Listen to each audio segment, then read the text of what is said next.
président de l'American Car Club de Châtel depuis 4 ans maintenant.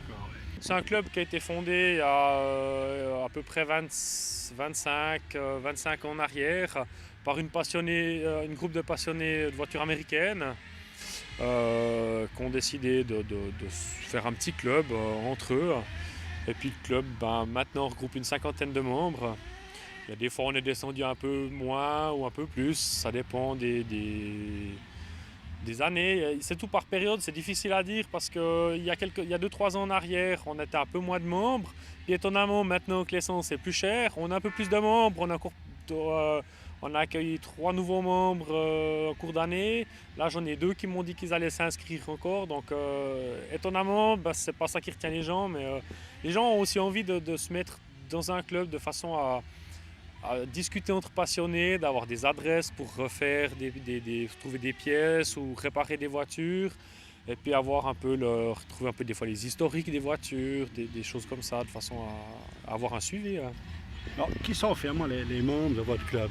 Il faut avoir impérativement un camion, une voiture, une moto? Alors les membres de notre club n'ont même pas obligatoirement un véhicule américain, mais ils en ont quasiment tous un. Ça peut être voiture de sport, camion on n'en a pas parce qu'il y a quand même très peu de camions américains en Suisse. Voiture de sport, 4x4, il y a un peu de tout, des anciennes voitures, il y a un peu de tout. On n'a pas autrement de moto parce qu'il y a des clubs, il y a le club Harley de Neuchâtel, donc là qui regroupe que les Harley. On voit des passionnés de tout âge. Hein? Tout à fait, alors il y a des passionnés de jeunes, des gens d'un certain âge.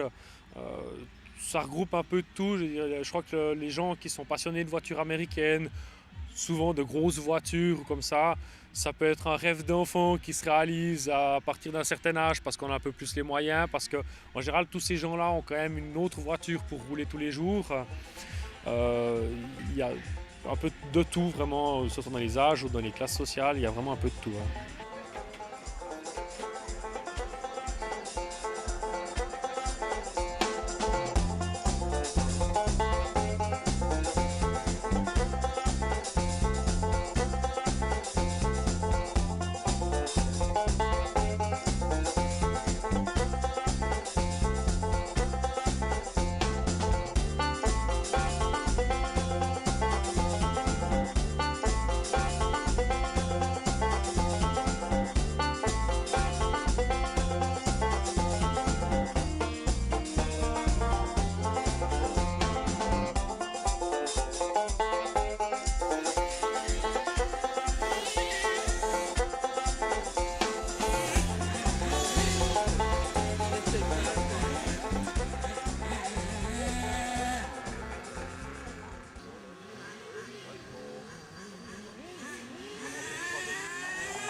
Le Bigfoot, ça vient en fait, c'est une mode aux États-Unis qui s'appelle gros pied en fait. C'est gros pied. Aux États-Unis, on voit passablement de courses de Bigfoot justement, mais à l'échelle 1-1, bien entendu, qui sont des véhicules de plus de 4 mètres de haut, environ 3 mètres de large, avec des énormes pneus, quoi. Télécommandé aussi? Alors absolument pas. Donc eux, ils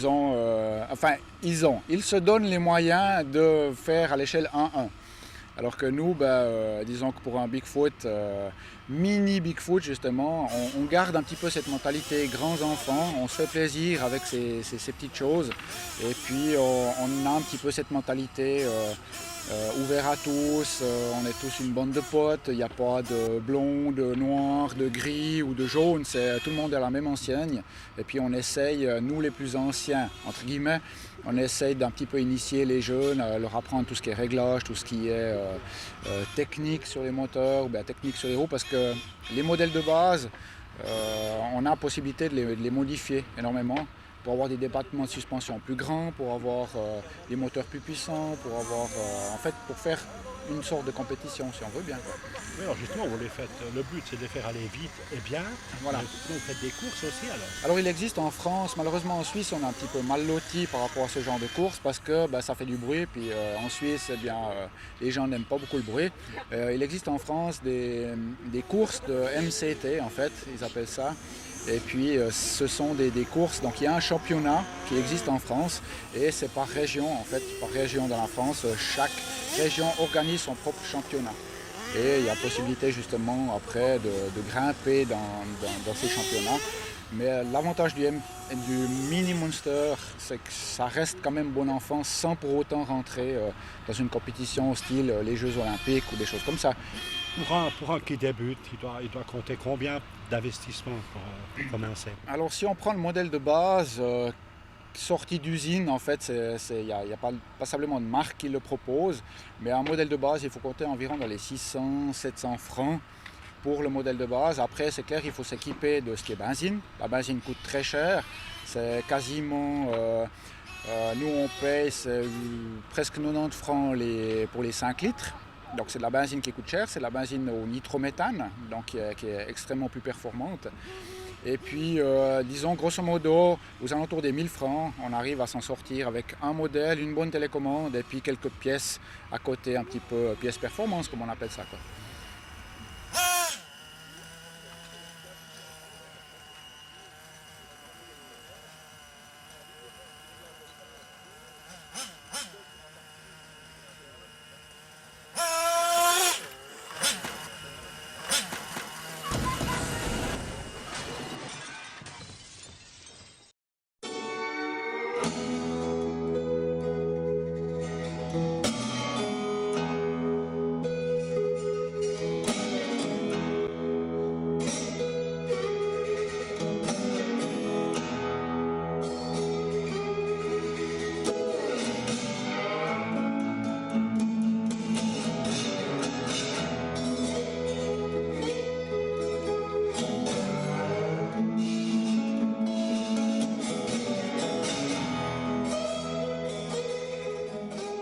Il y a des personnes qui sont fascinées par le rêve américain, comme on dit.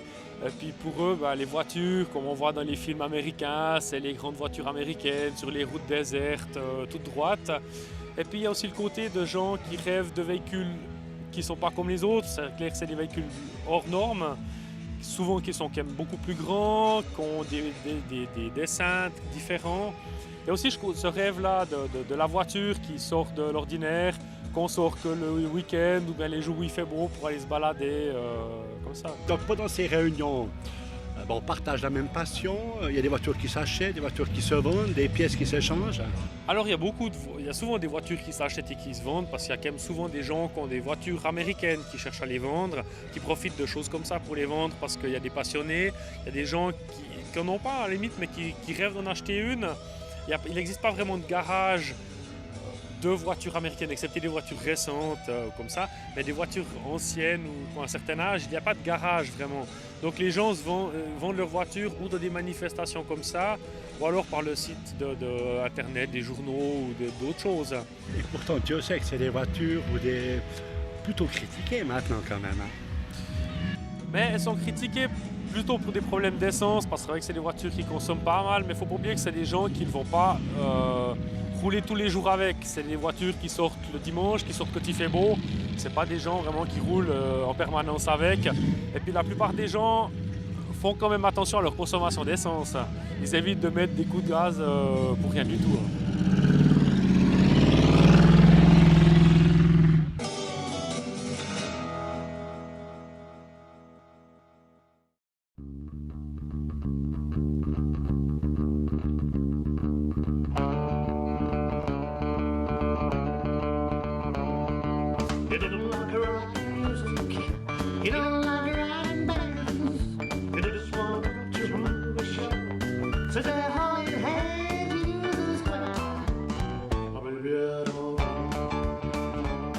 L'origine du camion, c'est que c'est un véhicule de l'armée américaine qui date de 1944, qui est arrivé par l'Italie en Suisse, donc en Europe. Ensuite, il a été racheté au kilomètre carré par l'armée suisse, qui l'a reconditionné en 48. Et ensuite, après 48, donc il a été sous les rangs de l'armée suisse jusqu'en 83. Ensuite, il a posé dans une grange pendant près de 15 ans. Et ça fait 2 ans à l'heure actuelle que j'ai repris ce véhicule. Après beaucoup de travail dessus, donc des freins, de la mécanique, un peu de carrosserie, on arrive à faire un véhicule de route. Donc le but, c'est absolument pas d'avoir un véhicule 100% d'origine, bien que ça aide un petit peu. Le but, c'est d'avoir un véhicule qui est fiable, qui permet de se promener tranquillement jusqu'en Normandie, qui permet de voyager avec une passion et avec un véhicule qui a quand même une certaine connotation historique. Et vous, justement, comment est née cette passion pour le véhicule militaire? Alors moi, j'ai toujours dit que ce que je voulais, c'était un camion à la maison. Je pensais à un camion américain, je pensais à un tracteur à sellette 3 essieux, quelque chose de gentil, quelque chose de pas hors norme. Et puis j'avais regardé un peu à gauche, un peu à droite, puis comme ils veulent tous des véhicules de malades et tout, j'ai dit on laisse un peu tomber. Puis un jour, il y a un ami qui m'a prêté un GMC. Puis on a tout de suite été copains. J'ai dit je veux le même à la maison. Et puis je disais ça un peu par hasard. Puis un jour, il y a un ami qui m'a téléphoné, qui m'a dit écoute, il faut venir voir celui-là là. C'est une bonne bête c'est une bonne base pour faire quelque chose qui tient la route avec. Je suis allé le voir et puis je l'ai ramassé, je suis rentré avec. En plus aussi, c'est chargé de beaucoup d'émotions, un camion comme ça. Ah, c'est terrible, on ne peut pas se rendre compte de ce que les gens ont vécu, du moins difficilement par les images. En roulant avec, on peut déjà un peu plus se rendre compte. Et quand on fait des reconstitutions comme sur Ufheim en Alsace ou comme sur la Normandie aux alentours du 6 juin, c'est des émotions qui sont très très prenantes. Et vous allez faire ce genre de démonstration? Ah, j'y suis allé cette année, j'y suis allé l'année avant. C'est sûr que c'est un véhicule qui roule, quoi. Cette année, je suis à 4500 km avec le GMC. Donc je pense que pour un véhicule qui devrait, d'après certaines personnes, plus être dans un musée ou à la ferraille, c'est pas mal.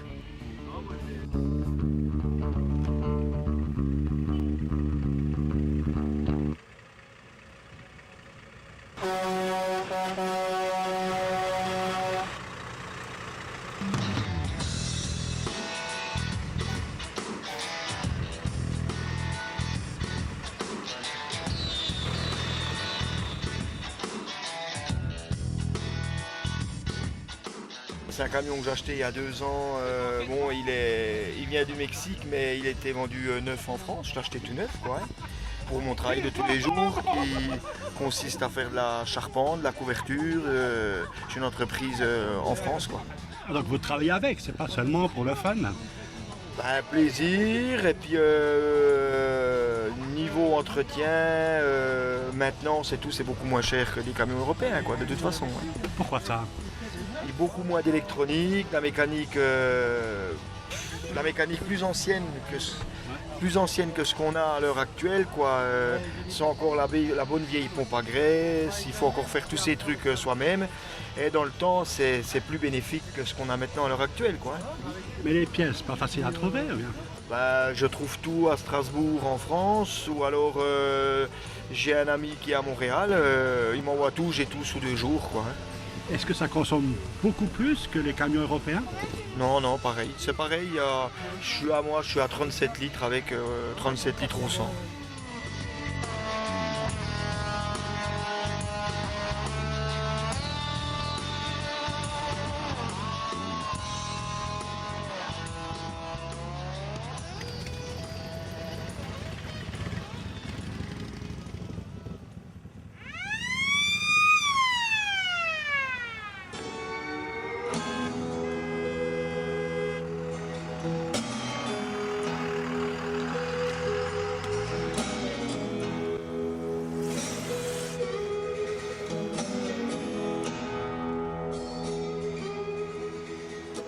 Ce week-end, on va avoir, cet après-midi, les propriétaires de voitures américains sont conviés à une petite balade dans le haut du canton avec un apéro. Ce soir, nous allons avoir un concert qui sera dans la 50. Et puis demain, il y aura un match de football américain sur le site parce que le club de Neuchâtel a proposé de faire une démonstration qui rejoignait un peu le rêve américain. Et en fin d'après-midi, à partir de 4h, 4h30, une remise de prix. Il y aura 24 coupes qui seront distribuées par catégorie aux plus beaux véhicules qui seront là sur le site. Alors, les critères pour juger le plus beau véhicule? Alors c'est déjà tout par catégorie. Il y a des catégories 4x4, pick-up, Harley-Davidson. Et autrement, il y a des catégories par tranche de 10 ans d'année d'âge du véhicule. Après, il y a un groupe du jury qui fait la tournée et puis que par rapport au jury, décide de choisir la plus belle voiture. C'est pas forcément la plus belle esthétique, on regarde aussi comme si c'est des anciennes voitures, si elles ont été restaurées, si elles sont en bon état. Il y a plusieurs choses qui rentrent en ligne de compte, mais pas seulement l'aspect visuel. Ils sont assez puristes, c'est-à-dire qu'on cherche des pièces d'origine ou bien? Mais là aussi, on a un peu de tout. La grande partie des gens, effectivement, recherchent des pièces d'origine, mais aussi beaucoup de propriétaires qui veulent modifier leur véhicule, que ce soit aussi en moteur, et qui cherchent à retrouver des pièces performance ou des pièces de compétition pour donner plus de performance à leur moteur. Des gens qui aimeraient faire partie de votre club, vous avez une adresse, un site internet? On a un site internet, c'est accn.ch, où là-dessus vous avez l'annonce de notre manifestation. Il y a aussi toutes les sorties que le club fait, parce qu'on se déplace aussi beaucoup, notre club dans d'autres concentrations en Suisse et à l'étranger, ainsi que nos dates d'assemblée qu'on se retrouve une fois par mois en principe.